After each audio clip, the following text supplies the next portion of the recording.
wanted to start off and say I really, really love coffee. And I think it's really important. And I get really tired of people telling me to drink less coffee. Who tells you that? Everyone.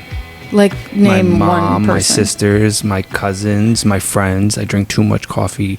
I don't drink all of my coffee. I throw out my coffee and then buy another coffee. I love everything about it. I love buying a coffee. I love holding a coffee. I love drinking the coffee. I love the way it makes me feel. I love feeling jittery. Wow. Yeah. So you're like a coffee maximalist. Yeah. I just like the way it makes me feel. I mean, I have had times, maybe this is starting off on a somewhat inappropriate. I've had times where I was like, all I want to do is just drink coffee, smoke cigarettes, and have sex. Yeah. That's like literally. I felt like it was going there. Yeah. And I respect that. I was like, that's a life. And I think this is going to be really good if we just really keep it at that energy. At that energy. But the thing is we can keep it at that energy, but also, unfortunately, I have not been able to do that. In what way? Well, I just have other responsibilities. Oh, I'm talking about in this hour and a half. Oh, okay, yeah. I mean, I wish I could be hitting that vape. I quit. Not to... Who needs to be a bummer? This is about freedom. You know, please don't even...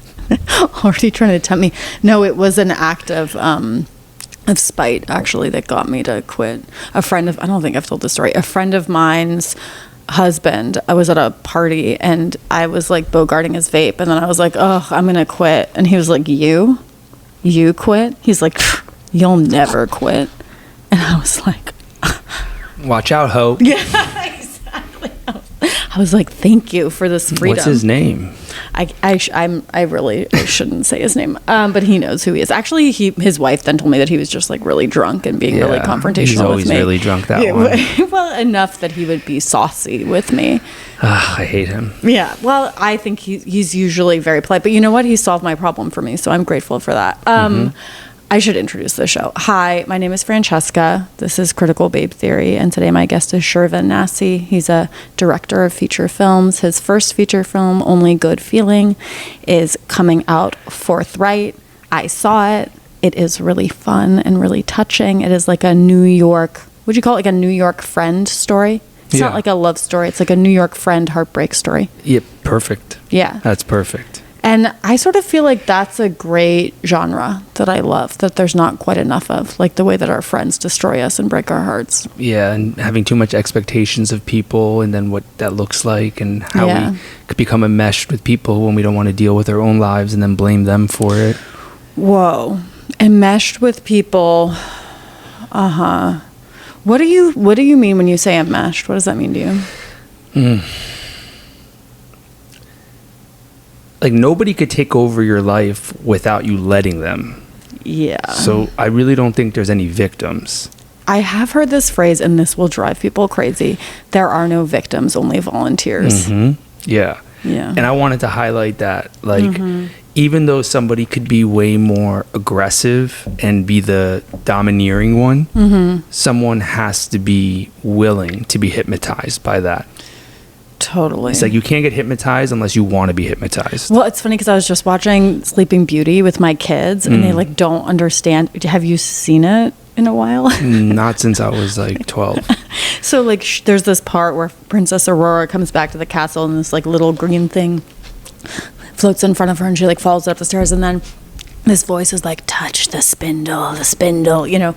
Anyway, and then she touches it, and then the Maleficent laughs and stuff.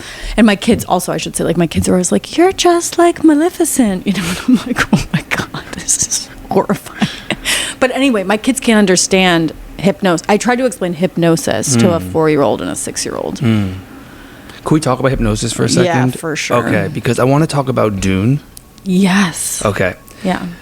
Why was it Timothée Chalamet? Tell me, okay.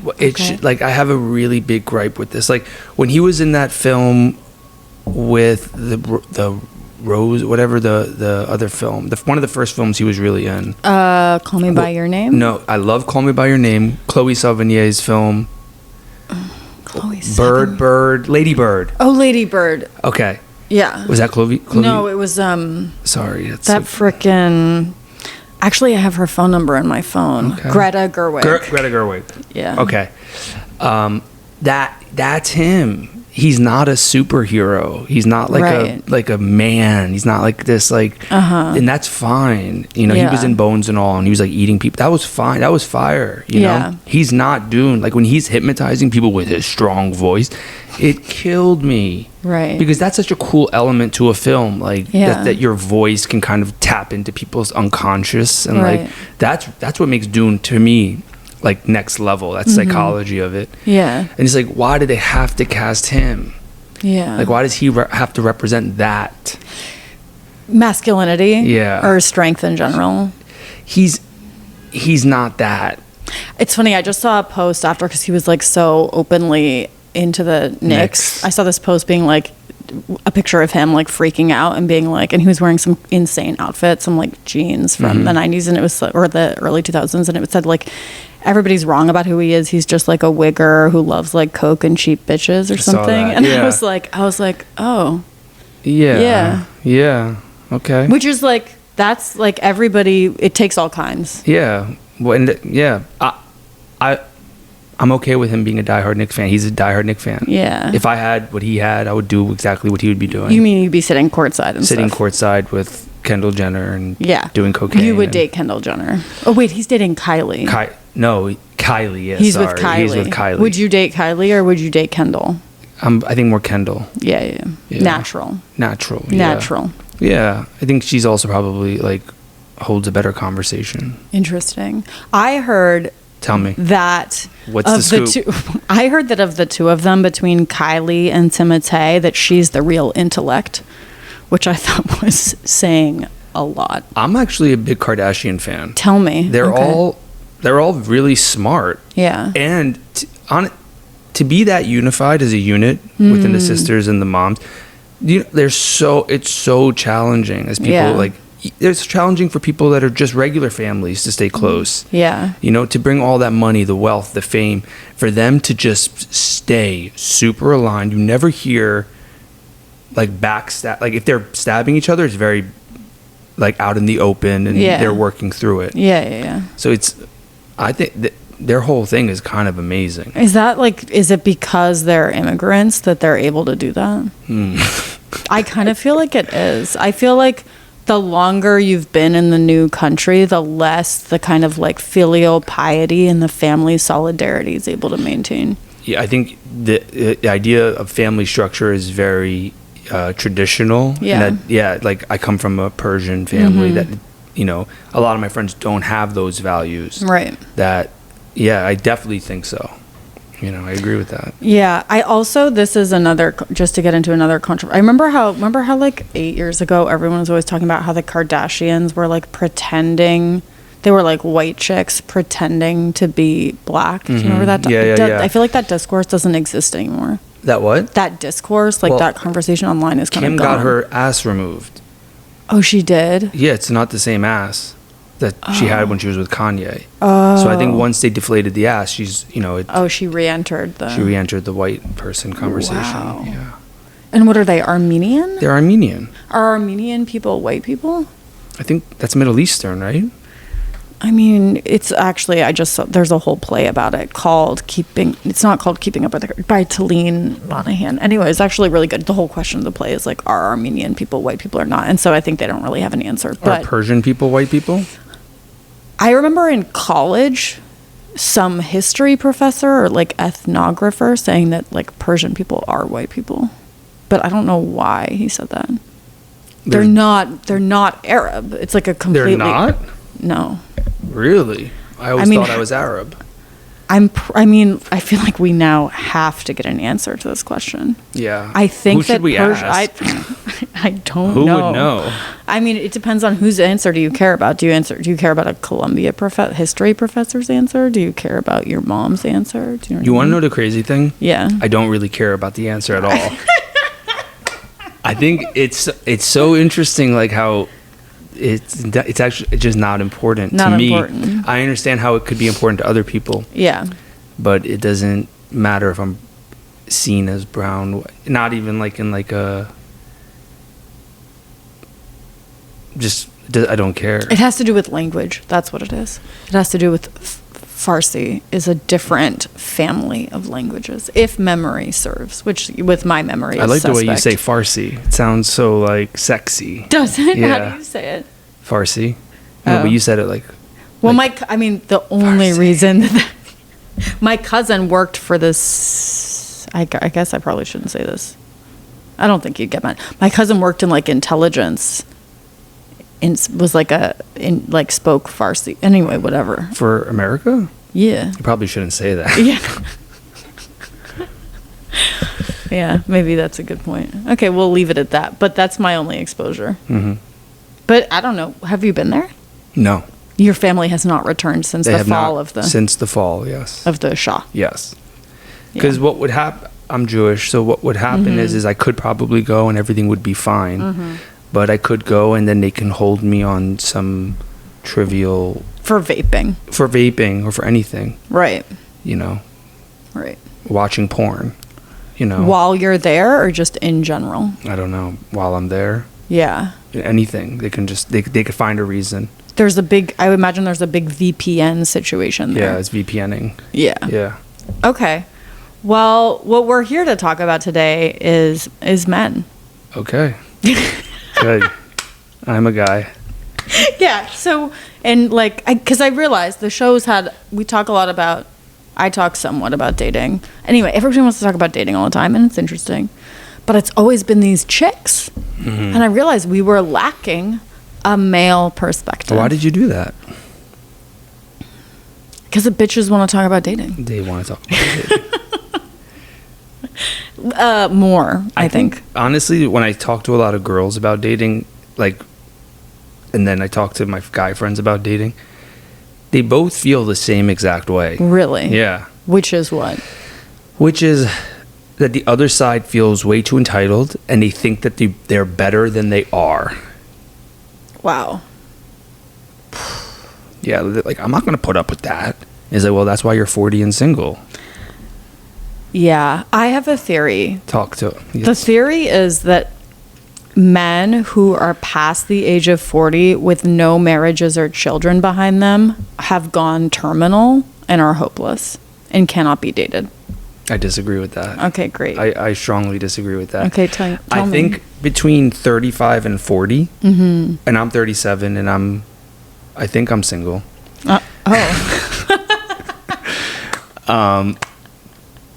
I think between 35 and 40, guys can kind of go into a bad force. Okay. But if you make it past 40 and you're not married and you don't have kids, you kind of reemerge Okay. as this like new entity at like a more kind of refined, Okay. and there's a new level of attraction Okay. that I think it takes work. Because it could become terminal. You could kind of go into that. Yeah. But I think if you do it right, you can go into that next phase of your life and just be much more in command and command a better situation. I've seen people that are like 45, 50 get married to amazing situations and then it's like people sometimes take a long time to get ready to know how to be with somebody and then to know how to be a father. Yeah. But we're in agreement that the ultimate goal for perhaps the large majority of people should be having a family. Are we in agreement around that? I think that I can't speak for everyone, but for myself and for what I've seen the people around me, as you grow and you don't have that, something is lacking. Yeah.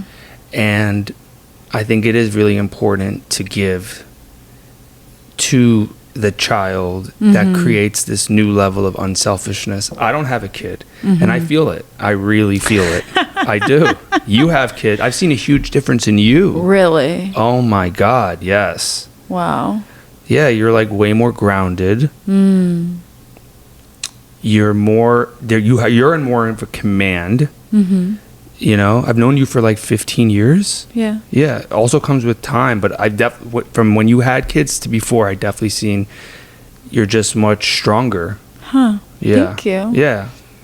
Yeah, I'm a big proponent of having kids. I'm with you. Yeah. I'm with you. I hope all my friends have kids. Yeah. Is anybody working on it? Has anyone worked it out? Is anyone impregnated? No one's pregnant. Yeah. No one's doing it. Yeah. Is it because they live in New York and it's too expensive? What do you think? Yeah, there's a lot of that. But I think that's an excuse. Oh, okay. Tell me. I think whatever you want, you're going to have. Totally. I think I've told this story before. I had this friend like 10, 15, 12, 13 years ago. And we hung out all the time. And I was always bitching to him. I was like, I want a boyfriend. I want a boyfriend. And I remember he looked at me finally one day. He was like, if you wanted a fucking boyfriend, you would have a boyfriend. One. Yeah. And I was like, yeah. Blew my mind. Yeah. And he was right. He's totally right. Yeah. I just didn't, and that's what I think about. I mean, a friend of mine said to me not that long ago, like that, and I don't know if he came up with this, but unrequited love is just another form of self-loathing. That's really good. Yeah. You know? Yeah, let's talk about delusion for a second. I would love to talk about delusion. So we have to be surrounded by people that don't delude us, but the only way that they can't delude us is if they're not delusional. Mm-hmm. You know, and so much. I was talking to a friend over here on the way over here, and he was telling me his problems. I hope he won't. He's not getting what he wants from his partner. He's not getting what he wants from his partner, and he feels like it's been consistent in his relationships. And I think a good friend would say, "What are you doing that's causing that situation?" I'm not saying that the other person is not at fault, but like, what are you doing? Right. And that I don't think we have enough of that. Yeah. There's a lot of co-signing. Yeah. Oh yeah. And maybe some people don't want you to be happy, so they're not going to put themselves out there.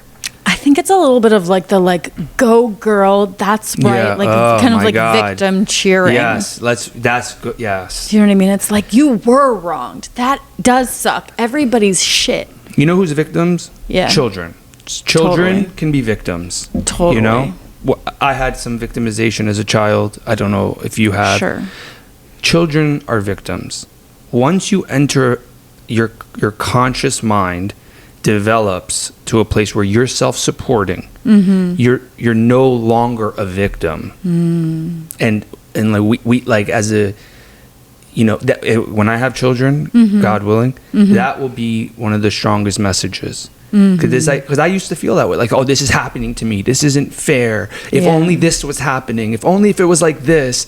And the more I think like that, the more I perpetuate situations that highlight that belief and that make that my reality. Totally. You know what's, well, I have a couple thoughts. It makes me think of, I think it's a letter from Paul to, I don't know who is, maybe it's the Corinthians or something. Anyway, he's biblical. He's like, you know, we put away childish things. Do you know what I mean? Like, we become men and we put away childish things. And it seems like actually there's a lot in our culture of like wanting to keep and hold childish things. Yes. Like victimization, yes. Like I deserve X, Y, and Z. Yeah, yes, that's really good. But it's like, that's not, I get it. I mean, I think they've done studies. I mean, whatever. There's famous studies of like chimpanzees, and if you give them an uneven number of bananas, like they get really mad. Like, and children go crazy. Like yesterday, I gave my kids some popsicles because they weren't feeling well. Their throats were hurting. And then like I was going to give an extra popsicle to one of the kids, and the other one like lost her mind. Like there's this ingrained ideal of fairness that we have as human beings or as primates.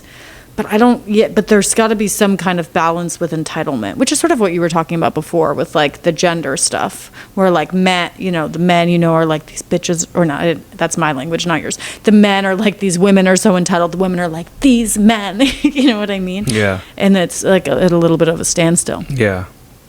It's tough, and it's just going to keep us alone, and it's going to keep us separate. So if you had to like give advice to like a young man trying to get out there and get a high quality lady, I don't know, what would you tell him? Make sure you're high quality. Just focus on yourself. Like focus on yourself. Are you the type of person that somebody would want to date? What is, and like, but what even is that? What is that, Yeah, right? what is that? I think women are attracted to men. Right. Like a man that is sure and confident and Right. can lead the way. Yeah. And I believe that, not all women, but I believe that when a woman feels like a man isn't in his place, then a woman will be like, okay, well, I'll take care of it. I'm going to take care of it. Like, I'm going to do what I have to do. If you're not going to do it, I'm going to do it, you know? Right. And then, weaker men that aren't confident within themselves and want to be taken care of and feel like victims will just say, okay, we'll do that. And then there's this complete imbalance. Right. So you're saying when men are not like in their personal power, in their masculine energy, then the women will kind of like jump in to overcompensate, be like, okay, well, he's not steering the ship, so somebody's got to steer the frickin' ship. So I guess I'll steer the frickin' ship. And then things get like totally out of whack. Yeah. And there's some women that are just more, I don't want to say masculine, but they're more dominant. Right. And that's a different thing. Okay. And then they can find a man who's much more passive. Mm-hmm. That wouldn't work for me. Right.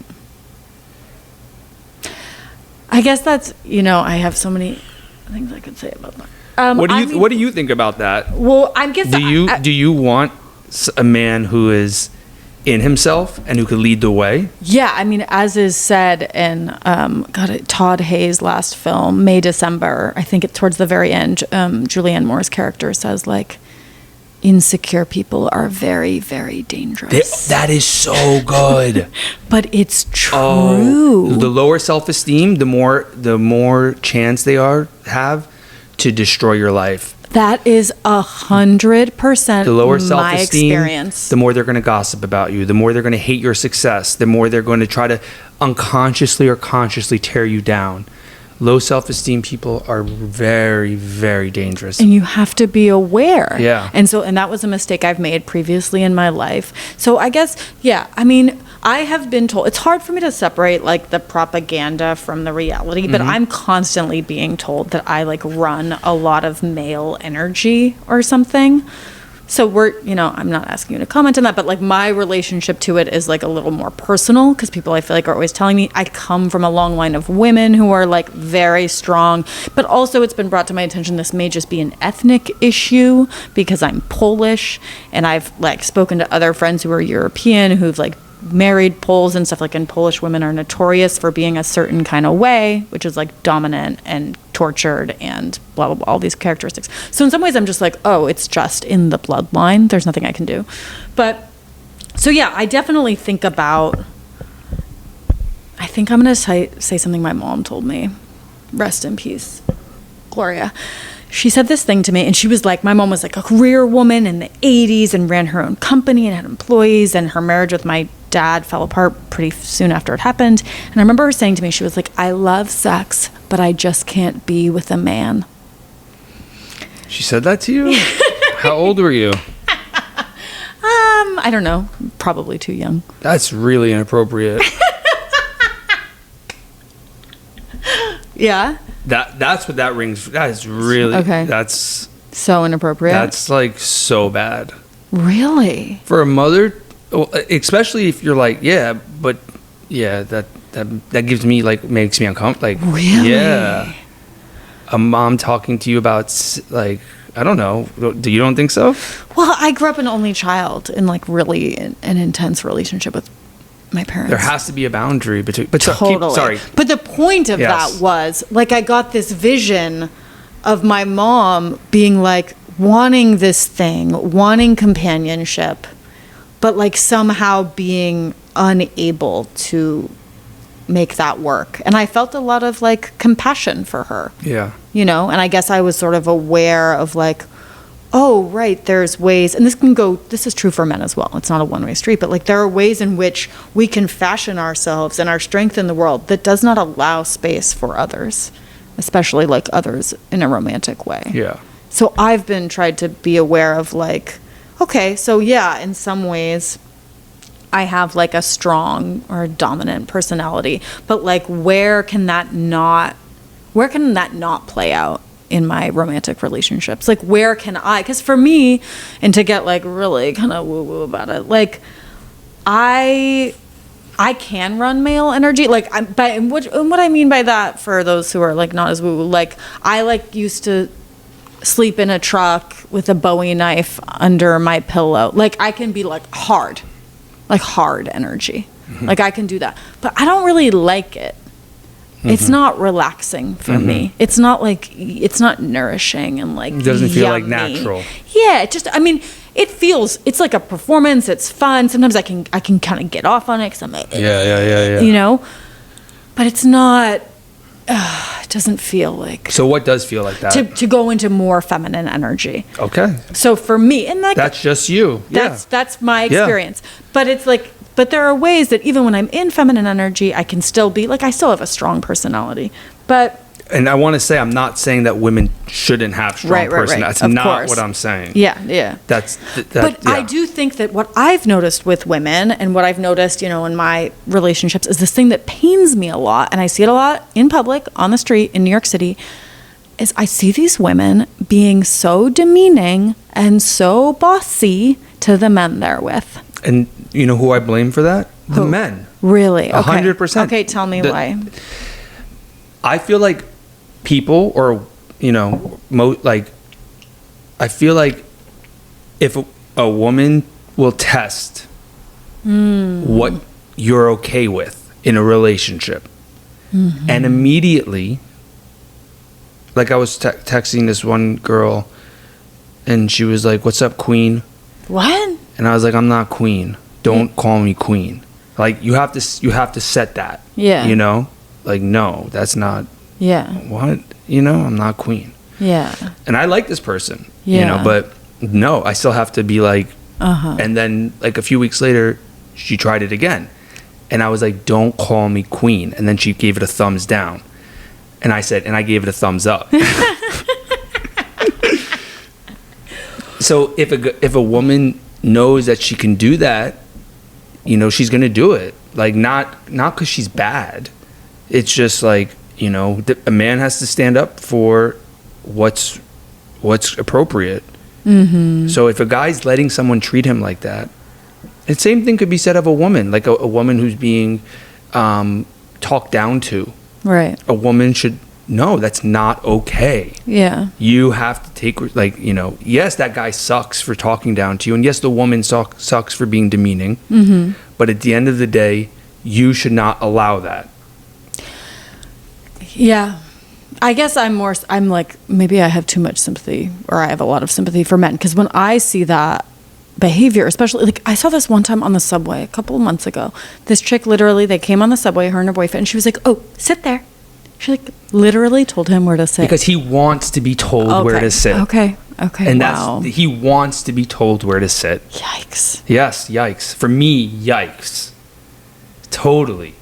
Whoa. Yeah. That's dark. I'll tell a story. Yeah, please. So I ride city bikes everywhere.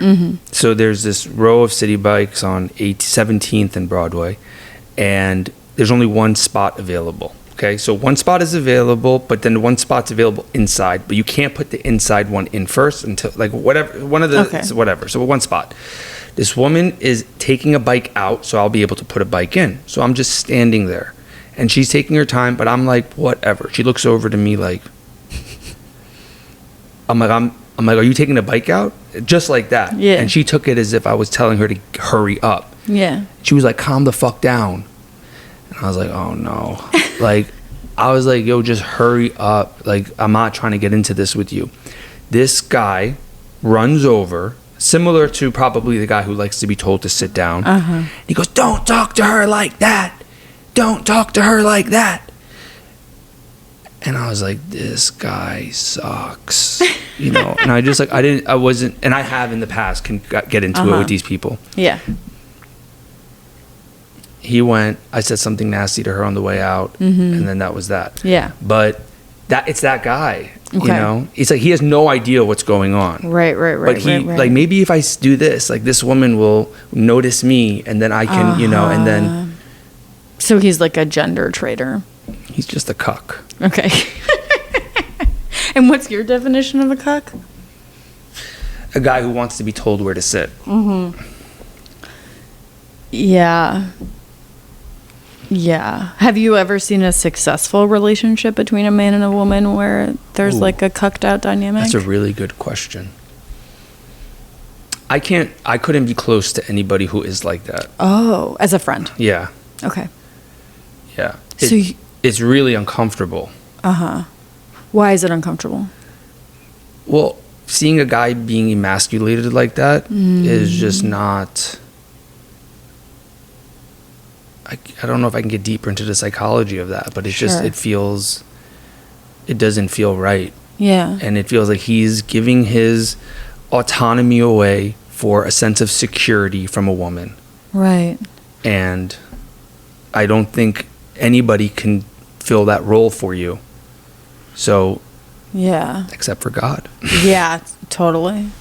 I remember I was like, when I briefly was dating on the apps like a couple years ago, and I remember I like went out with this guy, and it sounded like he had a negative experience with a couple chicks who like didn't want to date him because he didn't have enough money, because he was because he was like kind of on one about it, and it was like had nothing to do with anything I'd said, so I was just like nodding and smiling and listening. But anyway, he was going on and on about how like all these bitches like they just want a man with like this number of income or this number of savings and all, or like this many motors. He was like, it seems like he was trying to date women who like specifically really just want, and so I was a little bit like, well, maybe that's not the right pool of chicks for you. But anyway, he went on and on, and then he ended, and he was like as if there's any kind of security, like the only security they could ever fucking get would be in God, you know? And I was like, you're right, but somehow it felt like a little, I guess he was like kind of mad about how they didn't trust God enough, and so they wouldn't date him.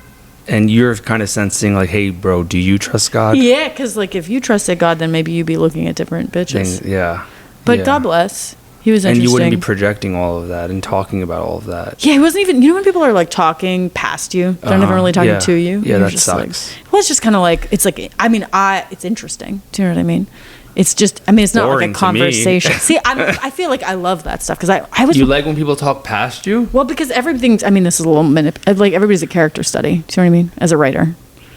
That feels more of like an actor thing. For me, like that's. Have you dated a lot of actors? I've just been. Actresses? No. Yeah. No, I went to film school adjacent to theater kids. Yeah. So I felt like I got a really good understanding of it. And I work with a lot of actors. Yeah. And I love actors. Yeah. But at least with an actor, they're performing for you. If you are in your strength. If you're not, and I hope that doesn't sound too like... No. If you're not, as a director, if you're not sure, they're going to test that. Just like women. Just like women. Just like everybody. Just like everybody. They're once they feel that you are in your power, and you know what you want, and you're not going to let it slide. They'll try, and then and then once the roles are set, people feel a lot more comfortable because the actor shouldn't be the director. Totally. But I know some strong actors that if they feel like the director isn't directing, they'll be like, well, I have to fucking do it. I'm going to fucking do it. Right. Okay, so is the theme that just everybody wants clear constraints and kind of like a clear delineation of what is and is not theirs to do? I don't think it could be so black and white. But I do think that there's a reason why there are roles at work or in life, and that has to be in flux. Sometimes like you're not the one that's making the decisions, even you have to be willing to accept that shift. Yeah. For some reason, this makes me think about Albert Einstein said about his wife. He was like, in the beginning when they were married for some extremely long period of time, and he said about his wife, like, we made a decision. We decided together that I would make all the big decisions and she would make all the small decisions. But after 35 years, there's never been one big decision yet. Which I always thought was sort of charming. Yeah. You know? it doesn't mean that like it doesn't mean that the man has to make the decisions. Totally. Like that's what it means to be in the power. Right. It just means that he has to be sure of himself and not look for the other person to give them his power. So here's a question. Does insecurity sit better on women than it does on men? I think women can probably get away with it more. I would agree with that. It's pretty distasteful on a man.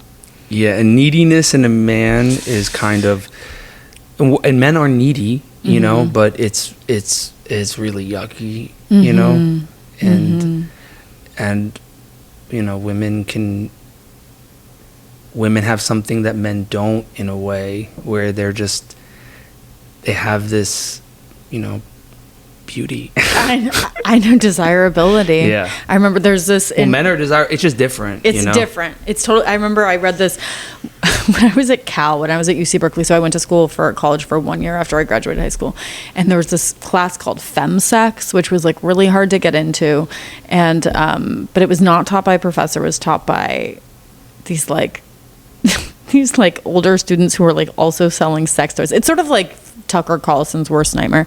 But anyway, we read this book called Cunt, which was like a reclaiming of that. Well, anyway, but there's this passage in it where this guy is talking like, I think he's like panhandling for change, and he says to the main character, the writer of the book, he's like, you should never be poor, you got a gold mine between your legs, you know. Damn. And that always really stuck with me, you know. I've been thinking a lot about like desire and beauty and power. I mean, there's nothing new under the sun to say about it. But I do feel like with women, here's the question. Are you thinking about it in your own sense? No. Like for you? I think about it like in general principles. I guess I'm so much of, and this is part of what we're going to get to, I think we'll probably talk about this after the break, but we're going to talk about like kind of looksmaxxing culture and the optimization, how it's more like recently more male driven than historically than it has been. It's been more female. But I've been thinking a lot about like, I don't know that for me desire always tracks on the most outward what are we going to call those? Whatever, checklist. Do you know what I mean? Like desire in my mind is like somewhat ineffable and strange and mysterious. So this whole idea that if I have a snatched jawline, that it's going to like equal desire is not my experience. Anyway, so I'm a little skeptical of the whole like whatever desire industrial complex that's being fed to us online. That's probably going to make you desirable to a certain demographic. Like what demographic? Like the weirdos? No, I wouldn't say the weirdos. Probably just the people that have a lot less esteem. What do you mean? So people that are just interested in how cut your face is. Probably the people that find their esteem from more empty things. Oh, got it. I see what you're saying. Okay. And you're probably not, it sounds like you're not as attracted to that energy. So you're not getting rewarded or, you know, engaging with that as much as maybe your mind. Sure. Being wanted for your mind. Me personally. Yeah. Because you said that you didn't feel like that really equates to a desirability. Who I'm attracted to. Probably because... Really? You think it's like... You think it's 1-to-1? I think it's where your wavelength is.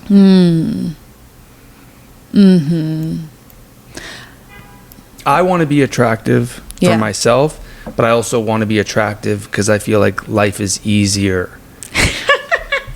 And people are nicer to you when you look better. Life is easier and people are nicer to you when you look better. Yeah, I mean, I buy it. I buy it. And do I want to be with somebody who I think is good looking and who I think other people are good looking? Yes. Is that shallow? A little bit. But it wouldn't be the only reason I'm with somebody. Sure. Obviously. Just to be real. Yeah. Yeah. Like, but I yeah. mean, that's obvious. Yeah. Do I think people treat you differently, like based on how you look? Yes, 100%. Of course. But I guess I would say with women being attracted to men specifically, or with me specifically, with men, unlike with women, I would say, can be a certain je ne sais quoi that is not necessarily translated in being really good looking, being really fit, being really tall. For who? For a man, if I'm attracted to a man, right. Men can have a certain je ne sais quoi that is not easily mappable on some chart, whereas it is much less likely to see a woman who's not mappable on that chart, and she has that je ne sais quoi. And we also have to say there's difference between wanting to spend time with someone, wanting to have sex with someone, and wanting to settle down with someone.